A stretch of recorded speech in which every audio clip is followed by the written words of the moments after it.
Love staying informed? Subscribe now and get unlimited access to local news, weather, and sports for just 99 cents a month for your first 3 months at inforum.news/join. Read every story, listen to every podcast, and download the apps that keep you informed and on the go 24 hours a day. So head to inforum.news/join right now to subscribe. What are you waiting for? Get 3 months of local news for just 99 cents a month at inforum.news/join.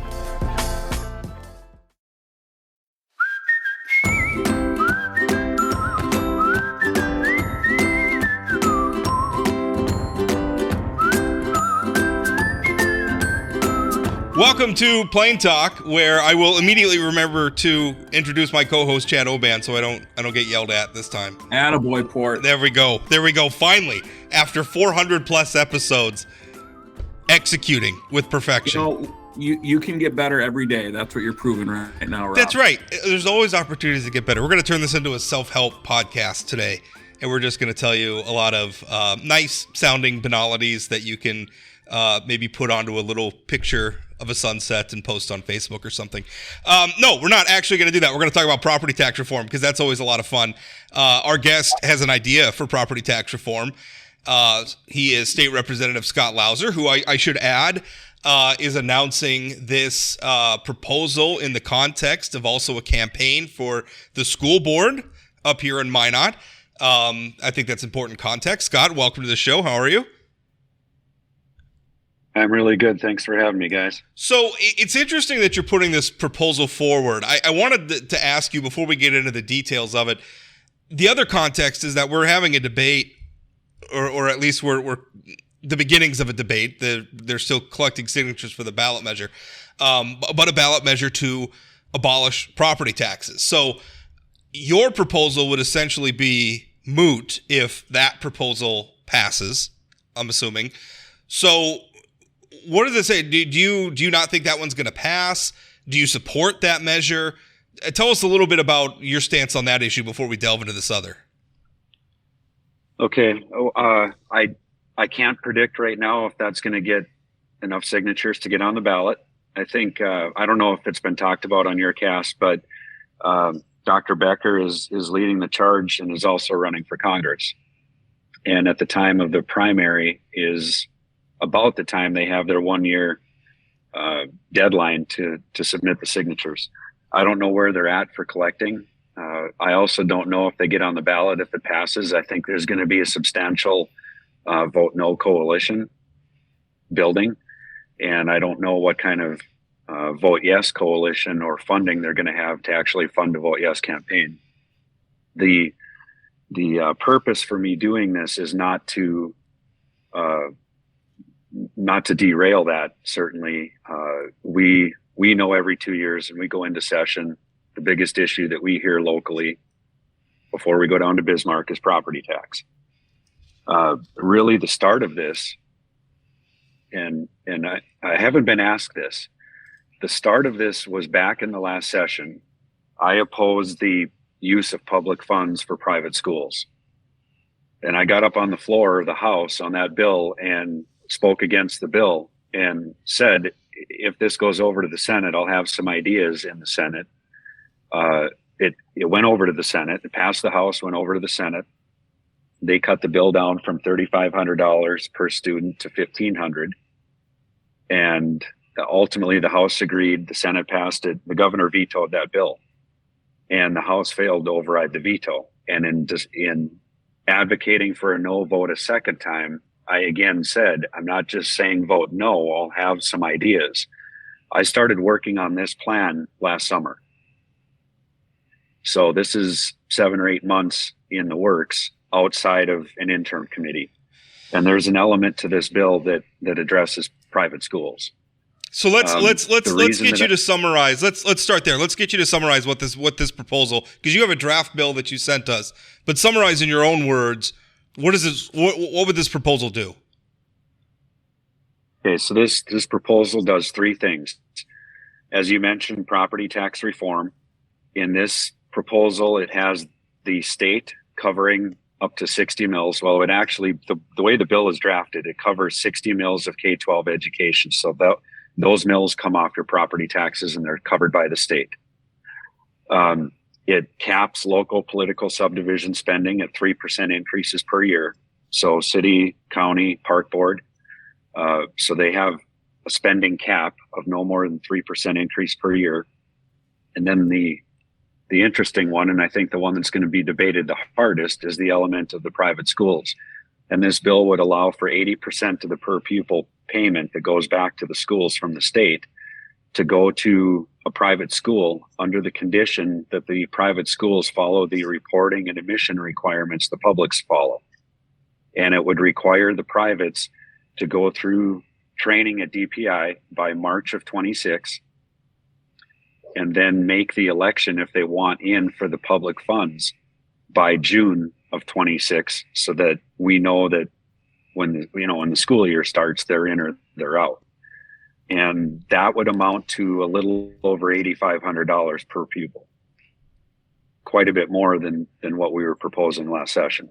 But what was proposed last session was simply giving them the money. They didn't have to follow any of the rules. Scott, one of the things that I'm struggling with a little bit is these are three really, really big subjects, and they're all put in one bill. We learned last session that the court sees single subject as being sort of a big deal. How would this all be in the same bill and not three separate bills? Well, right now it's in one bill draft that's 23 pages long. So it isn't as robust as it may seem. Actually, the bill takes out a lot of schools as it stands. So in looking at the bill in total, it isn't that big. It's a big price tag. I think that I wanted to have this bill draft, and Chad, that's a great question, because we're doing this in February of an off year. I wanted to have the discussion in one bill, knowing that by the time we get into session, this is going to change. I can see it becoming two bills. I would rather not have it three. I think the K-12 funding and the political subcap is important, that those two stay in the same bill. But I want to have the discussion publicly about all three concepts before we get into session. And that's why I have it out for some transparency and discussion 11 months before we go into session. Why? I mean, I understand it's important to keep those things together, but in addition to these being separate subjects, as Chad alluded to, they also tend to be polarizing subjects. I mean, they're very complicated and at times, very controversial. Sometimes, I mean, are you worried that you're muddying the waters? Because on one hand, you have people, I don't know that everybody who is upset about their property taxes is necessarily in the same boat as let's start directing state revenues to private schools. I mean, are you worried about losing, some needed support by hammering these issues together? I'm not worried about that as much as I would be if I did this a month going into session.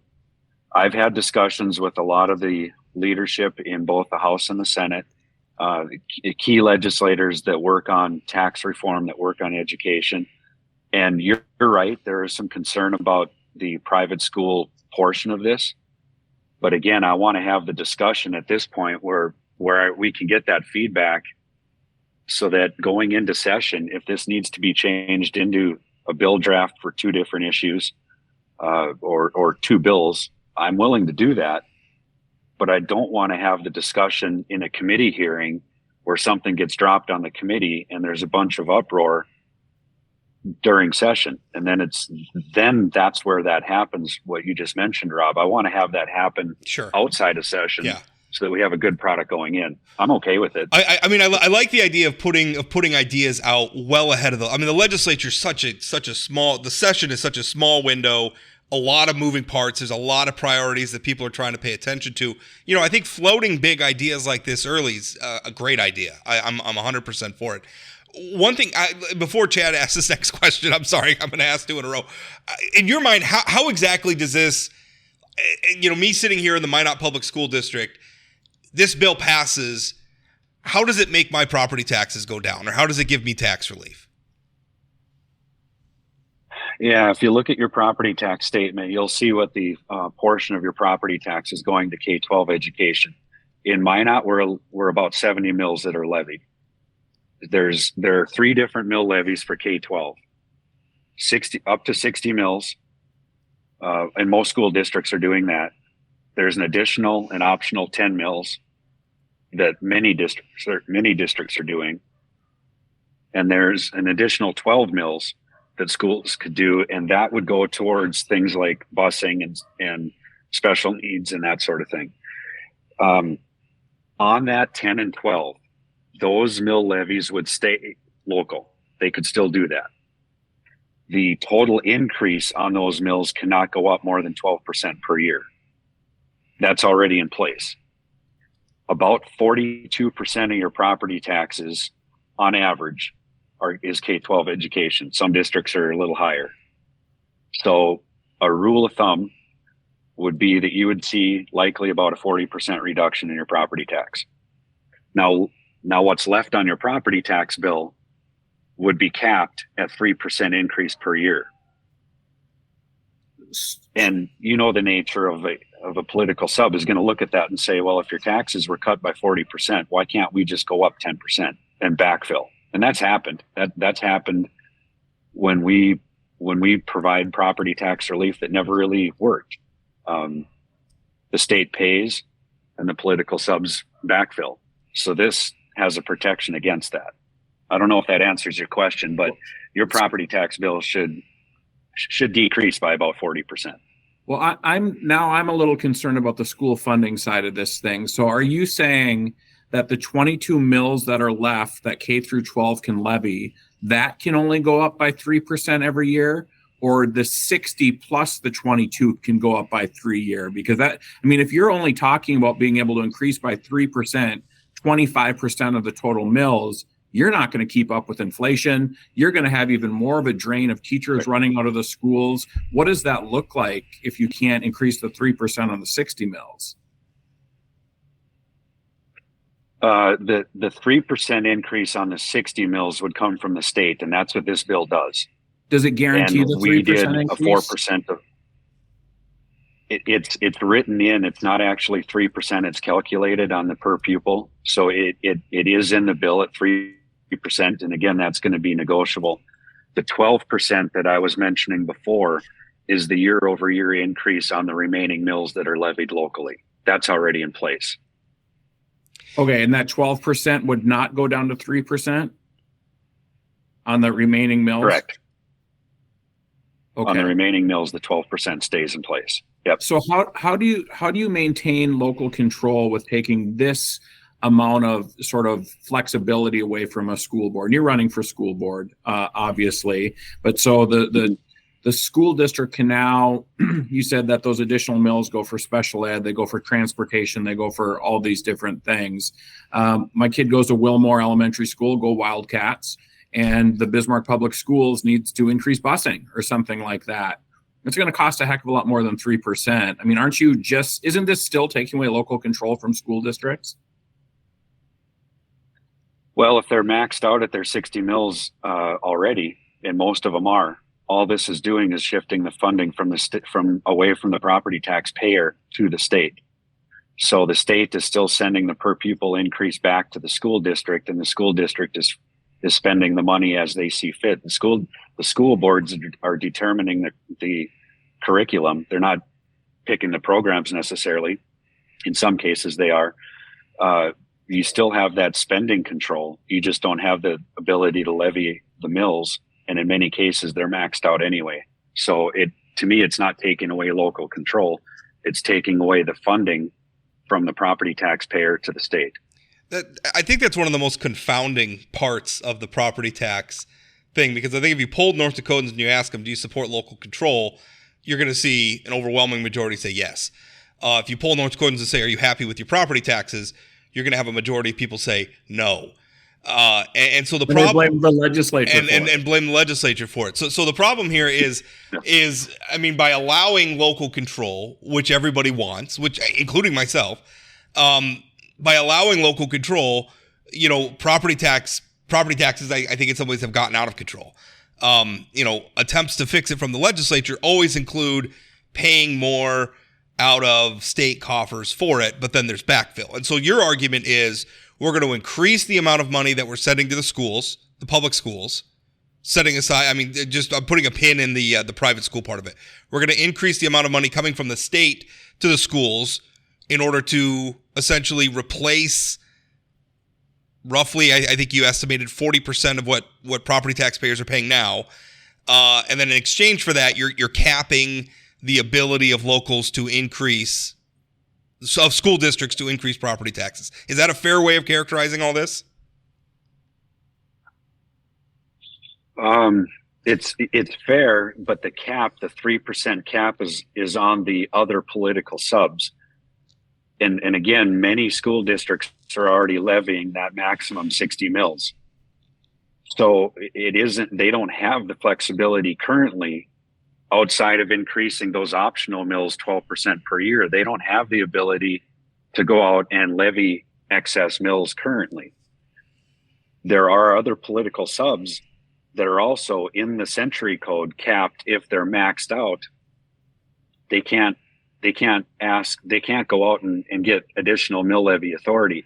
There is, and I didn't know this until I was doing this research, and I had 3 different code revisers at Legislative Council working on this. If a school district is less than 4,000 people, they can ask for additional mill levy authority and get it with a majority vote. If the school district is, and that's a 10-year levy authority, the school district is more than 4,000 people, then 55% of the vote would be allowed. They'd be allowed additional levy authority. Everybody, I think, knows the bonding authority. It has to be a 60% supermajority. So I'm not touching that either. So there's still ways that a school district could go out and say, we need additional money. Will you allow for it? But it has to be put to a vote.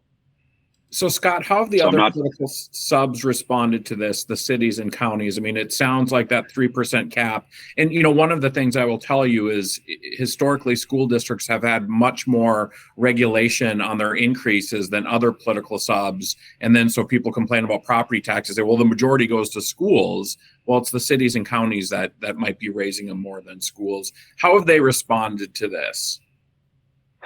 Well, they haven't responded yet, because it's only been a week and a day. Okay. I kind of expect to hear from, at some point, I think the League of Cities, the Association of Counties, they're probably going to have a discussion and say, come and present and tell us what this looks like. If I were on the city council in Minot, my first question would be, so you're limiting our local control, you're limiting our ability to levy mills if we need it. If we need to have a water treatment plant, they have the ability to go out and bond as well and put that to a vote. And then it would be a local decision. They need to sell the taxpayers on why that's needed. In doing what I'm doing, I had the same language on the mill levy, the excess levy authority for the political subs, but we were having a problem squaring that with the 3% cap. And essentially it would have required 2 votes if a political sub was not maxed out on their levy authority. But there's already many protections in the century code, or carve outs, I should say, that would allow a separate political sub, not a school district, a separate political sub, to be able to increase mills or increase their authority with the vote. So I didn't want to get that too confused. I think the 3% makes sense.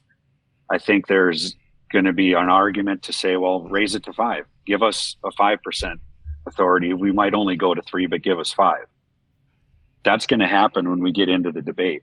And, I expect that, but I want to have a clear understanding of what we're doing by this summer, so that as we go into session, I want this to be what's discussed when we first get there. And strategically, I would prefer to see this passed in the House and sent over to the Senate immediately and have this addressed before crossover, so that if it does pass, we know what's left to spend. if the privates are included, and Rob, I'm going to take the pin out now. If the privates are included, that's about 140 to 142 million per biennium that we're going to have to place in the budget. Overall, this is going to be a little over $800 million to do this. So that's a big spend from the state. And I don't want to get it, to the last 2 weeks of session and all of a sudden the bill gets killed.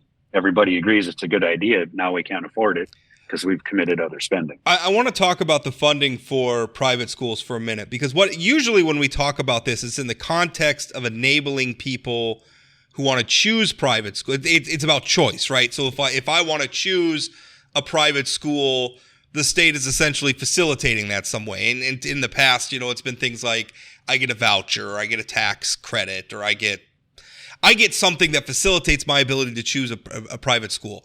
Your bill, as I read it, and I guess you can correct me as I'm wrong, directs money to private schools. Is the intent to enable? I mean, how do you stop private schools from backfilling? Like, how do you stop them from taking this money and then, keeping tuition high or whatever? I mean, I don't think there's a committee on earth that can't find new ways to spend money, whether it's a private committee or a government committee or what have you. So I think your goal is to help people who want to choose private school have that be a choice. Tell us how this bill does that. Well, a private school currently has the ability, because they are private, to say, we are not going to accept you as a student because special needs. We'll just use that. That's a large cost. We don't have the ability through our tuition structure to accept every student. What this does is the school will make the decision. They'll go through all of the training at DPI to see what the reporting requirements are. To understand admissions, they would need to take students that want to go there. Currently, they can restrict. They would, if they opt in for the funding. So they would go through the training and the presentation from DPI, take it back to their school, to their private school, and then they make the decision locally, do we want to opt into the funding and still have the ability to charge tuition? I'm not touching their tuition. So a private school could say, your tuition, I'm just going to use raw numbers. Your tuition to go to school here is $5,000 per student. If we opt in, we're getting $8,500. Should we even charge tuition, or should we reduce that $5,000 tuition to $2,000? That's still a decision for the private to make. So Scott, so we talked about kids with disabilities that are obviously more expensive to educate, and guaranteeing they have the option to go to a private school. But I think you just hit on something really, really important there, that you're not touching the tuition piece of this. So what if little Johnny wants to go to Cathedral Elementary School in Bismarck, but he can't afford it? How do you guarantee that Cathedral lets this kid in if he can't afford that tuition? And if you're not touching that tuition piece, I mean, aren't you just ending up funding two systems completely here? Well, a couple things. A good question. I'm glad you picked up on that, because those instances happen currently, and the private school has the ability to waive tuition. So if they find the room in the school, for instance, let's just say there's not room in the 4th grade class, they can say, sorry, we're not taking you. But if there's room in the class and that student doesn't have the ability to pay the tuition, the privates currently have the ability to waive tuition. But Scott, wouldn't they take kids who pay tuition before they pay a kid who doesn't pay tuition? Right? I mean, it's still not giving that kid that can't afford it economically the same access to a private school, even though they can waive it. Yeah, and they can waive it for everybody right now. I mean, there's enough money for Shanley to build new football stadiums and all this stuff, but there's not enough money to let every kid who's financially disadvantaged go to that school. Mm-hmm. So I understand the disability piece, but I still think there's an economic issue here that this does not take into consideration, and that there's going to be winners and losers. That's why I want to have this discussion. And I appreciate you bringing that out, Chad, because if that happened in a committee and we say, well, how are we going to handle that? And we're into early February during the session, we're not going to have a solution. So I'll be the first to admit that when I put big ideas forward, I don't have every answer. And I think, if one school district's going to say, we don't want those reporting requirements, we want to stay the way we are, we're not going to opt in. The next school district says, there's enough substance here for us, we'll take everybody. If somebody applies and they don't have the money and they're receiving the $8,500, that does increase year over year, by the way, I think that school district would be obligated to take that student. Scott, how about if the kid is Muslim or gay? That's a good question too, because these are religious institutions, and that's why I did the 80%, because I wanted them to have the ability at that school to still have their religion classes as part of their curriculum, and that's why it was 4/5 of the money, not 100%. So I think that's probably going to be an issue that we have to address. I think so too. I mean, I'll tell you, your proposal gives me pause. And of the people I call Chad's not a fan, given his day job. I think this is an important. It is a privatization. Right. I think this is an important discussion on how we could potentially get to a good place. But I think so often, it's just difficult to make it if you're trying to make a private system work the same way as a public system, and have the same access, it's very difficult to do. And sometimes where we end up just paying full price for a private system and a public system. And then the conservatives complain that we're spending too much on education. So, well, I don't want to, the point I was beginning to make is that I support school choice as a conservative. Chad is generally not supportive of those sorts of policies. Right. My point being is that I generally support school choice from the perspective of we're going to enable people to make a choice. And I don't know that your bill enables anybody to make that choice, because we're kind of relying on private schools, and maybe some of them will. I don't want to besmirch, the altruistic intentions of the people who run these schools, because they're fine people, great people. They're trying to educate people. I know they let a lot of people in I know a lot of them let people in on scholarships and things like that. Right. So I don't question any of that. I'm just saying, if we don't have a commitment from them tied to this money, that they're gonna open the doors wider somehow by lowering tuition or whatever. I'm just afraid I'm just as a taxpayer, I'm funding a lot of people's private school choice while not enabling my own. Well, that's why I want to do this, and I enjoy these discussions. I'll tell you something else that neither of you brought up that has been brought to me as a concern. Poke holes in your own bill, Scott. Here we go. What about my constituents as a representative from a small district?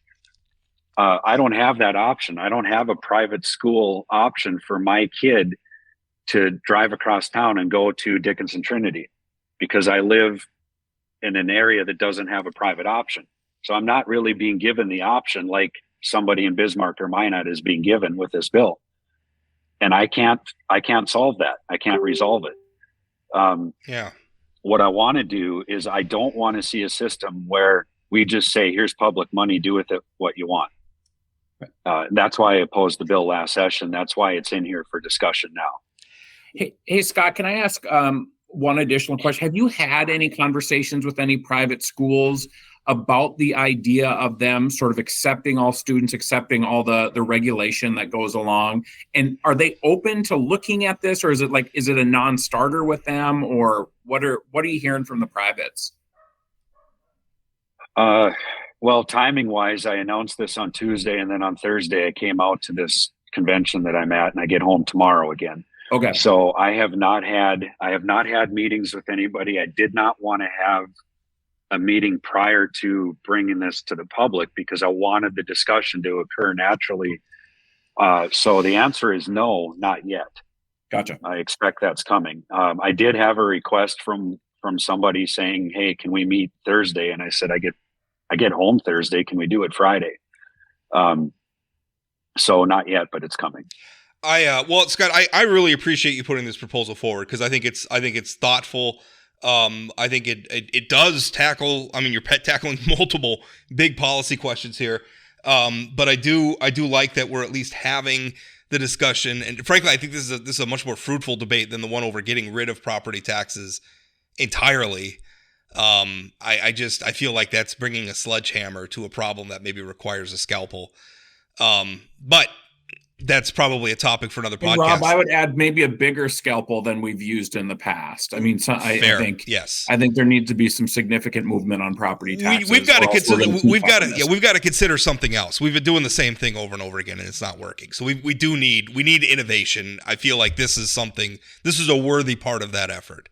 So right. Scott, I appreciate it. Thanks for coming on. Well, and I do want to point out, I'm not serving on any of the interim committees right now that's addressing education or property tax. I'm on different committees. So there's going to be committee proposals. There's going to be other legislators that come out with private school ideas. I don't know when that's going to happen. It might happen when we get to legislative management meetings in November. But now this is out in the public to discuss as an alternative. So there's going to be other proposals that we're going to have to weigh. I just want to have the discussion now. Sure. Fair enough. Scott, thanks for your time. Thanks, Scott. Thank you. Thanks. Hi, everybody. I'm Chad Cool, host of the Northland Outdoors podcast. Hey, here in the Northland, we love our time outside. And on the Northland Outdoors podcast, we're going to talk about all of it. Not just fishing, not just hunting, but mountain biking, camping, rock climbing, bird watching, you name it. We're going to have it on the Northland Outdoors podcast. New episodes every 2 weeks on Spotify, Apple Podcasts, wherever you get your podcasts. So look for it and join us on the Northland Outdoors podcast. Well, welcome back. In between, during the break, as we were saying goodbye to Scott, I think both Chad and I credited him for bringing this forward, because I do think, these are the sorts of policy debates we're supposed to be having. We whine all the time about the amount of time we spend, talking about culture, war, ephemera. These are meaty proposals. These are serious proposals, worthy of serious debate, and I hope they get them. Yeah, and I got to be honest, I've got concerns with both sides of this big proposal, but it's easy to sit back and just poke holes in something. But to actually get to a point where we're solving and moving forward on these issues, it's going to be complicated. And so I do appreciate 11 months of conversation. You throw something like this privatization, 80% privatization thing in the hopper at filing deadline on January 15th, you're not going to get a good conversation. No. And it's going to end up with both sides just going to their teams and say good or bad. Well, and Scott is completely open to amendment. I think he really grasped that as part of the process. It's not, I have chiseled this bill in marble and that's what it's going to be. It's like, here's a place for us all to start. Let's see where we can get on this. I think that's really healthy. Yeah, the fact that he didn't have the pre-meetings, right? He hasn't talked to the private schools yet about it. He hasn't talked to cities and counties about it yet. It's like, I'm going to put this out in the public and we're going to have a conversation about it transparently. And, probably take some slings along the way, but that's democracy. That's how it's supposed to work. So I'm looking forward to this. And the one thing, a lot of times you say, it's easy to sit back and poke holes in something. A lot of times no is the right answer. Right. In fact, I think as a conservative, I think the government should be saying no more often sometimes. But, killing a bad idea is not a bad thing. And sometimes that's what legislatures are for. But with property taxes specifically, we've reached a point where we can't say no to major reform anymore. It just year after year after year, something has to change. I don't think it's abolishing property taxes. I don't want to go down that road. But we need a different relationship. We need the locals doing something differently. Maybe we need the state doing something differently. I don't know. Something has to give. Or eventually the voters are going to be mad enough where they are going to abolish property taxes and we're going to have to reap the whirlwind. That's exactly right. And, I think as long as people are so mad about property taxes, we can't talk about the other taxes. Obviously there's slashing of the income tax going on, but are there better ways to get, if we have budget surpluses, to get money in the pockets of taxpayers or to invest in the needs of the state moving forward? But as long as people are just angry about property taxes, it is that sort of sledgehammer conversation. Yeah, it becomes this sort of black hole that sucks everything else into it. I think we could make progress on paying for school. You want to talk about putting money back in the pockets of North Dakotans. I think paying for school lunches. You want to put money back in the pockets of working families with young kids? Pay for school lunches. But the problem is people are so mad about their property taxes. They just see that as, oh yeah, just lump more burden on my back. Right. And I feel like it's part of the, sort of attacks on public schools right now is, this indoctrination, all those other things. It is people who are frustrated. They look at their property tax statement and see so much of it going to schools. Well, I mean, schools are expensive these days. There's lots of things going on. So are there ways for us to do this differently? Again, kudos to Scott Louser for having the conversation. Absolutely. All right, let's switch gears. Let's talk about the gubernatorial race. I've had a couple of stories about that. I feel like we're going to talk about that a lot between now and June. I feel like that is going to be, I think that is the race for North Dakota this year. I don't know that there's going to be a general election race that's going to be as hot. I don't know that, I think that's the race of the year. That's the marquee race. The U.S. House race is obviously going to be very interesting as well, but it's that gubernatorial race that's going to be the big one right now. And to be fair, I mean, Tammy Miller has been campaigning for 13 days. So it's early. But one thing that really interested me is one of the things I do is, like, as the local districts are holding, I have contacts in all these districts. And so I call them, like, did you go to your meeting? What was it like? Just see if I can pick up anything interesting, sort of in the zeitgeist of what's going on. And one thing I kept hearing is that Tammy Miller wasn't there. And not only wasn't she there, it's not unusual. Candidates, I mean, a lot of times these meetings are at the same time or they're on different sides of the state, and it's just impossible. So a lot of times candidates will send surrogates, like maybe a family member or somebody like that who can get to the meeting and can stand up and speak for them at the Lincoln Day dinner or at the nominating convention or what have you, or endorsing convention or what have you. Tammy Miller hasn't been doing any of that. She hasn't been appearing in person. She hasn't been sending a surrogate. And that really surprises me. I mean, for a candidate who at this point, I think we could both agree, her main obstacle is introducing herself to voters. We don't really know a lot about her. These are low-hanging fruit opportunities to get into room with very politically active people, each of whom probably influence a dozen or so less politically active people around them who are in their social circle. And she's not going. And for the life of me, I can't figure out why. Why on earth she wouldn't. So don't you think that it's a strategic decision that her and her team have figured out that they think the best way to introduce her to the voters is through a barrage of TV commercials and digital ads? I mean, you referenced it. I mean, everywhere you go on the internet, there's a Tammy Miller ad, and maybe just, maybe not ready for prime time. I mean, she's going from somebody who's never been on the ballot to somebody who's running for the state's highest office against a very formidable candidate in Kelly Armstrong. So, I mean, it's clearly a strategic decision not to do it. And I mean, the question, because it seems like based on your column that Kelly's starting to pick up on it, zing it a little bit at these meetings. Well, he did. How much oxygen does it get, and how angry are local folks that she's not bothering to come out and meet with them? Well, that was an anecdote I had from somebody I contacted at the Valley City meeting. That was District 24. Oh, I can never remember. Yes, 24. Yeah, 24. Yeah. They said that essentially Julie Fedorchik had a relative as a surrogate. She stood up and she was kind of nervous, and she said, this is the first one of these I've been to, and Kelly had a one-liner saying, well, it's one more than Tammy Miller's been to. So Armstrong's onto it. I have a feeling they may make an issue out of it. Now, I called her campaign about this and said, first of all, am I wrong? I mean, I haven't been to all these meetings. I mean, has she actually been there and people just aren't noticing, or what, what's happening? They confirmed she hasn't been attending.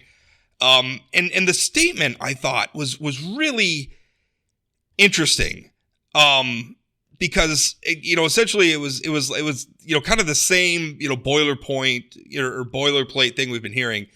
This is what her campaign advisor Dawson Schefter said. He said Tammy's met one-on-one with party leaders and conservative activists across the state. She's visited with dozens of local leaders from across North Dakota while also doing her work as lieutenant governor. As the campaign moves ahead, she'll continue to talk with voters and leaders across the state in a variety of public and private settings. As an outsider, Tammy will campaign vigorously across the state. And he brought up that outsider thing.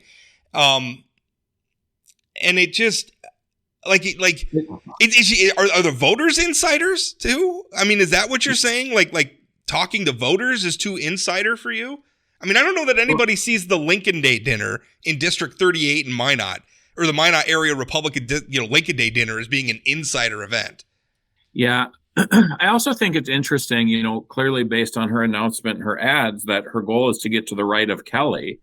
Well, the people who are to the right of Kelly are the people showing up at district conventions and state conventions and all those kinds. So she needs those validators. And I don't think those validators are comfortable with the governor. And I think that means that they're probably not going to be comfortable with her until they get to know her a little bit. But I also, she's not as good on the stump. She's not as good in the retail politics as Kelly. I mean, clearly those kind of rooms, she would be at a significant disadvantage to Kelly. So is there some advantage to avoiding it rather than getting your tail kicked? Maybe. And I don't know that the strategy of just trying to win this on TV is a bad one. Although I looked at the numbers yesterday. Do you know how many people voted in the 2016 GOP primary in North Dakota? Was it less than 100? 114,000. 114. Okay. And you got to consider that probably 15,000 of those were Democrats that were, crossing over to vote for Burgum, because I think 16,000 people voted in the Dem primary that year. But it really is. I mean, this election. That is one thing to say. That was an interesting year. I remember doing the math on it. And in North Dakota, a normal primary year in sort of the modern era, it's about 2-1 between people voting on the Republican in the June primary, people voting on the Republican ballot versus voting on the Democratic ballot. That year it was like 6-1, and it was a lot of people crossing over to vote for Burgum. I often tell the story about after that election. I had dinner, and I think it was 8 people there, and all probably left of center, and 6 of the 8 voted for Doug Burgum, 1 voted for Marvin Nelson, and 1 voted for Wayne Stencham in the primary. I wonder how many of them regret that vote for Doug Burgum now. I would guess a big chunk of them. I mean, here's the thing. At that time, I think progressives in the state thought, okay, this guy's good on LGBTQ issues. This guy's good on choice. I think the perception on the left was at that point. On abortion. Yeah, on abortion. Yeah, I mean, I suppose that's school choice. Yeah. No, not school choice. They thought that was one of the concerns, I think, with progressives at that point. So I think there was sort of this, he's different. He's a different Republican. He's an urban Republican. He's different. But I think a lot of people are like, oh, this guy ended up being pretty much what we didn't want. Well, I mean, even I, from a conservative perspective, like his evolution from being what I consider to be a moderate, I was concerned about some of those things from a conservative perspective. Yeah, exactly. I really gave his campaign a hard time. And then, comes around, now he's full on, Trump. Which by the way is another thing. I have a column going up later today where next week on Monday, North Dakota will be holding its presidential caucuses. And the party got commitments from the candidates still in the race, which at the time it was 4, but then Binkley dropped out. He's a Texas pastor who is still in the race. Hold on, I guess I missed that. Yeah, he dropped out. So there's another guy who's a businessman from Florida, and then of course Haley and Trump. Haley will deliver a video message to caucus goers, making her case. Trump won't. Doug Burgum will be his surrogate. But the other interesting thing, the reason I'm bringing that up in the context of discussing Tammy Miller is, if you look, like there's going to be statewide elected Republicans speaking at the events. Like I think Julie Fedorchak is speaking in Dickinson. Josh Gallion, I think, is the auditor who's running for re-election. He's speaking in Bismarck.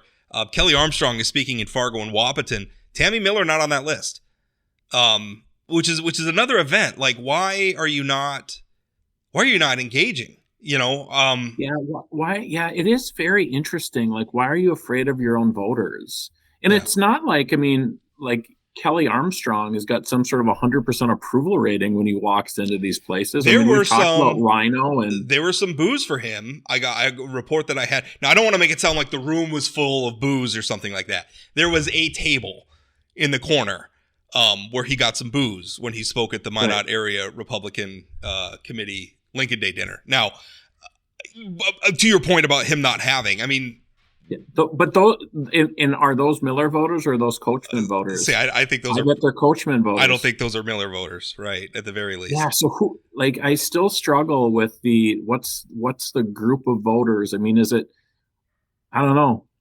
It So- just doesn't seem like So a minute I ago, don't get the path. a minute ago, you said the words of maybe just winning this election on TV. And maybe that's a sound strategy. I mean, I am never going to make a living as a political strategist for a campaign. So I don't know. TV and 75 mail pieces. Right. Well, but that's the thing is just last cycle, we saw Governor Burgum with these same, by the way, these same people who are now working for Tammy Miller's campaign. They're the same advisors, same consultants, whatever you want to call them. We saw Governor Burgum engage in legislative races. And one of the narratives that came out of that was pictures in the news media of people having dozens of mailers just being stuffed in their inbox day after day after day. I'm wondering if that works, right? I think, we look at Doug Burgum, obviously he got elected in 2016, kind of upended, the Republican Party power structure. Most people were expecting Wayne Stem to win. Burgum came out of nowhere and like a bolt of lightning won. And a lot of it's credited to his money and the ads and everything like that. And I think those are very tangible things that we could grab onto. And they're very easy things because they're very visible. I think Doug Burgum did very, very good in rooms. I've been in a room with Doug Burgum. I've seen him work a room. The man is very, very engaging in person. He connects. He's very warm. Unexpectedly so. I mean, you kind of think of like this rich businessman, and especially in that field, in like the tech field, you kind of expect somebody who's not as warm and welcoming and engaging as he is. And he's funny. Goofy. And he's a little goofy. I mean, people like him. I mean, you put people in a room with Doug Burgum, it's hard not to like him. It's one of the things I like him. I think that's why he won. I don't want to discount the ads. They help. They move the needle. There's no question about it. Also forget, this is a guy who he was a star in North Dakota before he ran for governor, Sure. right? He was in the Rough Rider Hall of Fame. I mean, this is somebody like, Doug Burgum, like it was he brought Microsoft to North Dakota and then got Microsoft to stay in North Dakota. Yeah. And all due respect to our friends at Border State Electric. I mean, they're an important company. They're a great company. I am so glad that they're in North Dakota, like any company, but it's not the same story. Right. And Burgum had like the connections within the business, like I'm sure Tammy does as well, but he had he was somebody. He was a star. He was a North Dakotan that people talked about as being so proud of this business leader. I think some of that shine came off, quite frankly, as he became governor, which is probably pretty natural as you start to have to take positions. But I don't know that Tammy isn't that. I mean, her name ID is probably higher today than it was a week ago. But I also think I've heard some rumblings of moderate Republicans saying, yeah, she likes Trump. I get it. But what does she stand for? Yeah. Well, I mean, the kind of part of the problem is it's Burgum's 2016 campaign. It's like they went on Photoshop and dragged his image out and dragged hers in. It's the same. I mean, that feels very condescending. It feels very patronizing. And I mean, the thing is it worked for Doug because he did it the first time. It's it's 8 years later now. We've seen this movie. What else are you bringing? It feels like the voiceover, they could just come to a screeching halt and they're like, oh, said Doug Burgum, and they're just replacing with Tammy Miller. Right. Yeah. I mean, it feels like a copy and paste campaign. And the other part of it too is I don't think she can just win on TV. Right. I mean, I think the sort of people who bill for making, political ads and stuff like that will probably tell you can just win on TV. I think you still have to get in the field, right? I don't think Doug Burgum beats Wayne Stingham if all he runs are ads. And the reason I'm saying this, and I understand I'm not comparing apples to apples, but what happened in those legislative races that Doug Burgum lost? Doug Burgum wasn't in the field. He wasn't up in District 8 knocking on doors. In fact, I think he would have moved the needle a lot more if he had been. Right? If he'd showed up face to face, that you don't like, here I am. I'm Doug Burgum. Talk to me. Let me make my case for these candidates rather you vote for. I think that would have worked a lot more than bombarding these people with mailers. And not even going door to door, going up to the local cafe, the local bar, those kind of things. I mean, he can hang, right? He can go into those places and and can get some results. So, and again, I think that Tammy Miller has a compelling story to say, to tell. She's a CEO of this, multi-state corporation, former CEO, super successful, grown up in a small town. And I also think that like the bio thing of, shooting the robbers as they're trying to break. Well, she didn't say she shot any robbers, but they were defending the family store with shotguns until the sheriff. So every time I hear that story, I like envision her living on the little house on the prairie, and like the horse wrestlers are coming to town. I think it was like 30 miles from Devil's Lake. Long ago, Rob. Right. This was the 80s, like 30 miles from Devil's Lake. Yeah. So anyway, I think these two strategies are so divergent. The Kelly Armstrong and Tammy Miller, and I saw an ad for Kelly's now up on TV as well. So we're going to get a lot of the KFYRs and KXs are going to make a lot of money between now and June 1st. I as the employee for one of those companies, which by the way, I have no part in any of that. I don't know what we book. They keep us separate as it should be. But yeah, I mean, it's going to be great for the media companies. I will say that one of the other reasons why I think this strategy of hers is interesting is that Kelly Armstrong is capable of he can match her spend dollar for dollar, especially when we consider the saturation point. I mean, there's a point at which more TV ads aren't going to move the needle. Kelly can match her dollar for dollar there. That's not going to be the difference maker. I think the difference maker is going to be who connects with voters. Right now, Kelly Armstrong on the campaign trail. And by the way, them saying, well, Tammy's been very busy being the lieutenant governor. I once heard former Lieutenant Governor Lloyd Omdahl make a joke, and I use this joke all the time, that the reason why lieutenant governors don't look out the window in the morning is so that they have something to do in the afternoon. Kelly Armstrong, I would remind you, is a sitting member of Congress. And is still at these events. He's grilling Hunter Biden right now or today, which I love. Right. Well, right. So that's probably helping him in the Republican primary, which is another thing is her trying to get to his right on Trump. I mean, his right on Trump. Kelly Armstrong, carried the impeachment or brought the first impeachment resolution for Joe Biden. I mean, Kelly Armstrong's there grilling Hunter Biden. I mean, I don't know that the Trump people have a lot to complain about.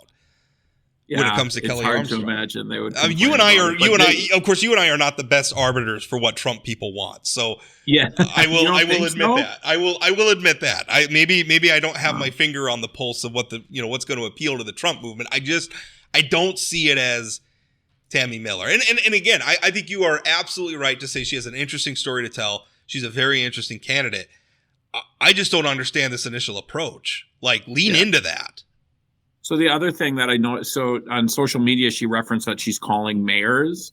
So maybe there is just sort of this movement to try to attract nonpartisan officials to her camp. But again, who are those people? I mean, Kelly's going to have relationships with most of the mayors in the state. He's probably helped deliver money to their communities. I don't know. When was the last election you can remember that the number of legislators or the number of mayors who endorsed a candidate was the difference factor?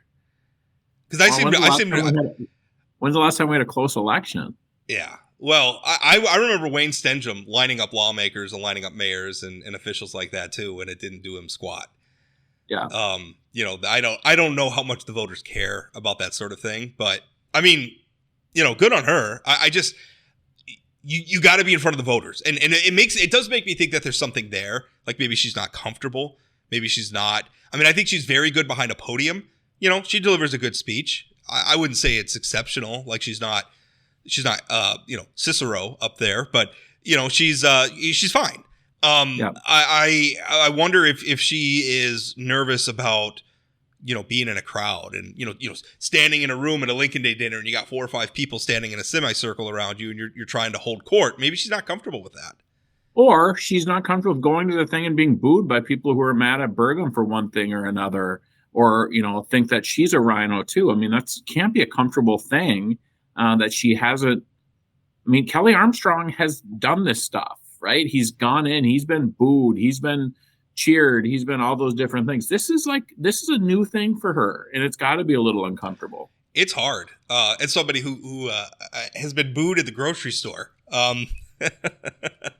They didn't like your produce picks? Yeah, well, I didn't stick around long enough to find out what their problem with me was, but I don't even know why I brought that up.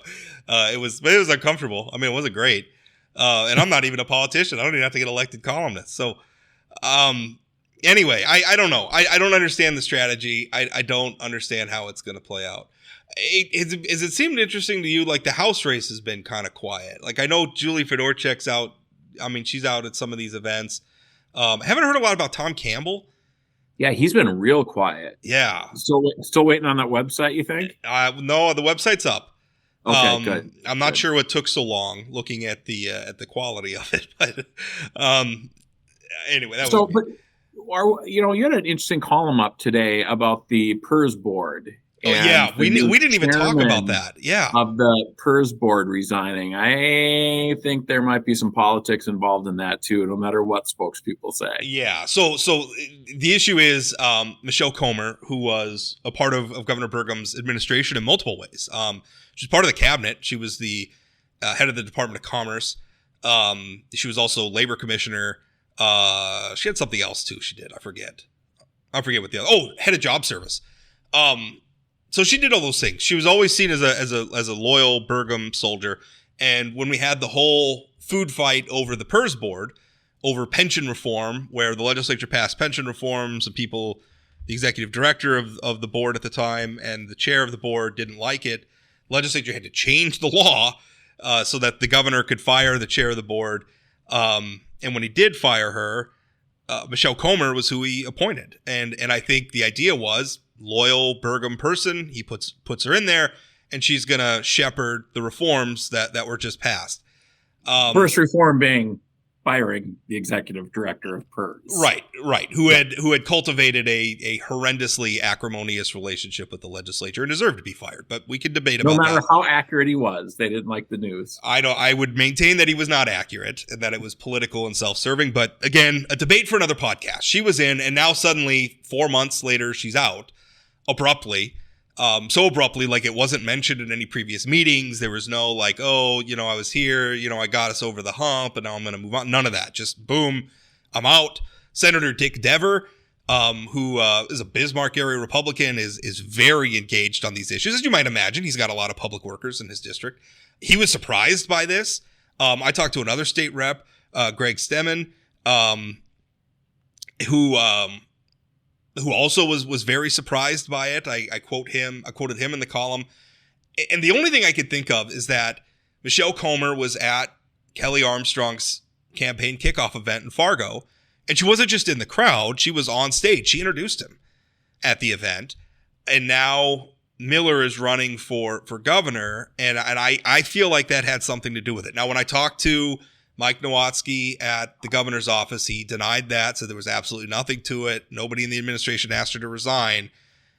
I just don't see how that just happens. When I talked to Michelle Comer, by the way, I asked her that specific question. I said, did this have anything to do with you endorsing Kelly Armstrong? She said no comment. No, and I think that no comment probably says a lot, right? I mean, often when it's no comment, there's probably some there. But I've got a question for you. I mean, one of the things I'm struggling with here, let's say, even though Nowatzki denied it, that Miller and or Burgum asked Comer to resign. How is that any different than the governor asking the previous chair to resign? Because at that time, I expressed the concern that by, just every appointment having to agree with everything with the administration, and if you don't, you get kicked out, was as a concern of mine. Yeah. Is this now coming to fruition that did they say either you resign or we're going to force you to resign? I've got a real problem with that because I don't think then people can be honest. They just need to be political. Well, I think so here's I think it's politics versus policy.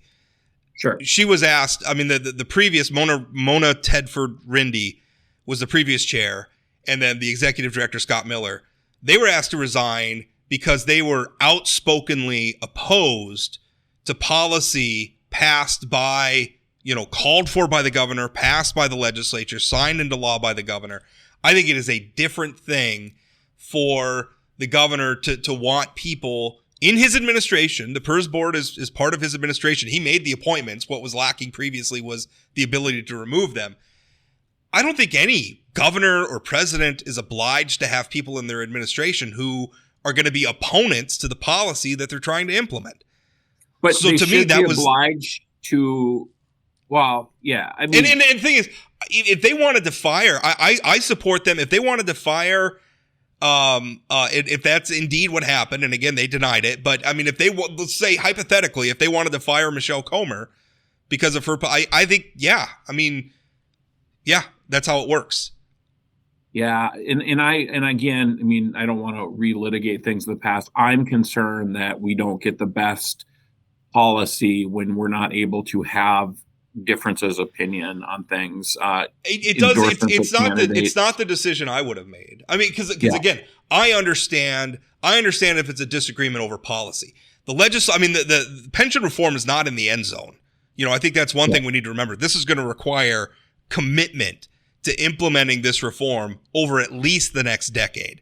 We cannot have somebody like Scott Miller there who's going to poison pill the process. We cannot Rob, the people who are going to screw up this reform is the North Dakota legislature if they don't fund it the way they need to. Well, I don't disagree. In fact, if you remember in the lead up to this, I was saying that this has a big price tag. We need to be honest about what this price tag is so that we're willing to pay it in the future. I have not run from that at all. I support the reform, but again, I mean, just talking about I don't want to debate pension reform again. Right. Just talking about a strictly personnel issue. I don't think, like, if I'm a Republican and I have somebody on, somebody in my administration who's opposing my push to cut income taxes, I don't have to have them on my team. Sure. Right. And I don't think if we elect a Democratic governor, we elect Max Schneider governor in the future, I don't think he's obliged to have a Republican in there who's opposing his spending bills or something. I don't think that's you wouldn't appoint that sort of person. But anyway, going back to, the other thing that's interesting about Michelle Comer, and you and I've talked about this after the Kelly Armstrong announcement, we were both like, holy cow. Does this mean Tammy Miller's not running for governor? Because Michelle Comer should be Tammy Miller's base. And so it wasn't just like an endorsement. It was like a big deal. And that's the other thing that leads me to believe Miller or Burgum or somebody might have been out to get her out of this position. Right. Wasn't happy about it. And I think he can. I mean, there's always a question is, should you do it and can you do it? I think he can do it. I think governors should. We don't give the governor of North Dakota enough latitude to have control over who's in their administration. Sometimes I think we lock it up. Listen, you elected a governor, let them govern. If you elect too many people, Rob. Right. We elect too many people. Someone should be appointed. Are you making fun of me now? No, I'm not. You agree with this? I thought you were being sarcastic. I can't tell. No, I do think there is a reason why we used to elect the labor commissioner and now it's an appointment. I think some of these jobs, auditor, treasurer, some of those type of things, could very well be appointments from the governor that would give the governor more strength to sort of push their agenda through. I think that's right. I think that's right. Our insurance commissioner. I don't know why we're electing the insurance. I mean, all due respect to John Gottfried, who I think is a great human being. Yeah. I don't understand why we're electing the insurance commissioner or some of these others. So, I think we're on the same page with that. I mean, I want to divorce, sort of the personnel issue from the pension reform issue. That is not the decision I would have made, though. Like, I would have been, hey, politics is it's healthy competition. And how many people even noticed? I mean, you and I noticed because we follow this stuff. Like, political nerds noticed. Right. It's interesting and it's worth talking about, but how many people a lot of people are going to notice it now. Yeah. How many people even know who Michelle Comer was? Right. And again, all due respect to Michelle Comer, who is, I think served our state great and is great at her job and everything. And I thought she was a great appointment for the PERS board. I mean, that's what she does in the private sector. She advises on like retirement plans and stuff. Right. I thought she was a great pick for that position.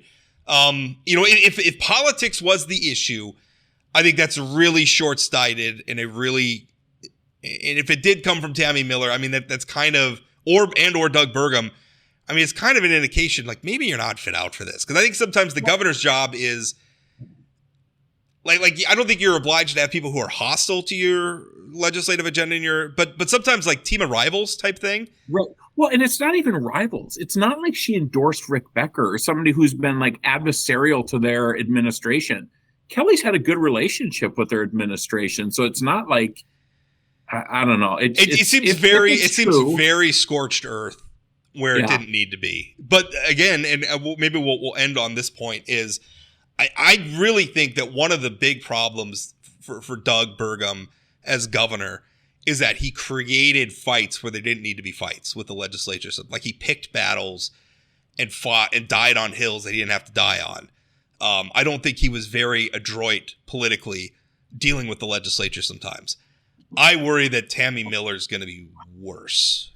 And I think the legislature can be a pain. I mean, I would imagine if you're the governor and you're Doug Burgum or Tammy Miller, the legislature, I mean, I cannot tell you how many times, like Ed Schaefer, for instance, emails me defending the integrity of the executive branch against the legislature because he is still annoyed by the legislature. But the thing is that annoyance, that friction between branches is built into our form of government. It's supposed to exist. But my dad was the House Minority Leader when Ed Schaefer was governor. He would come down. They would have it every Friday. They would get together and talk about things and disagree. Right. And like that. And there's nothing wrong. There's nothing wrong with any of that. But there is a way to handle it. I mean, I think back to like and Hovind's big ace in the hole was Jack Dalrymple, who was a longtime lawmaker and was his lieutenant governor. But Hovind handled the legislature very, very well, expertly. Yep. Burgum did not. I think it's a weakness. And I just don't see, the same Tammy Miller who was maybe, reluctant to put herself in a room full of voters, I don't know is going to have the political skills to handle a room full of lawmakers. In Burgum's defense, though, the legislature is very different today than it was during the Hovind administration. I think it'd probably be easier to work with the legislature with Hovind than it is right now. Some of it is a product of the era. Although starting your administration and having just run a campaign against the good old boys of Bismarck, and then trying to like turn the corner and be glad hand the good old boys was maybe not an ideal situation. All right, that's it. That's all we got for today. Thank you so much for listening. And by the way, whoever out there is review bombing us on Apple, is that still happening? It's still there's a few more over the weekend. I think our rating. The thing is it's been interesting to watch. I hadn't looked at our reviews or our ratings in a long time, but our Spotify one is actually way up. Like we're up like 4.5, 4.6 now, and our reviews are going up there. So I don't know who got a hold of our Apple podcast, but we're down to like 3.2 now. But whatever. Hey, thanks for listening at least though. Yeah, here's the deal. 3.2, I mean, that's like a C average, man. C average, right? Yeah. C's get degrees, right? That's what they said. There you go. All right. We're going to let you go. Thank you so much.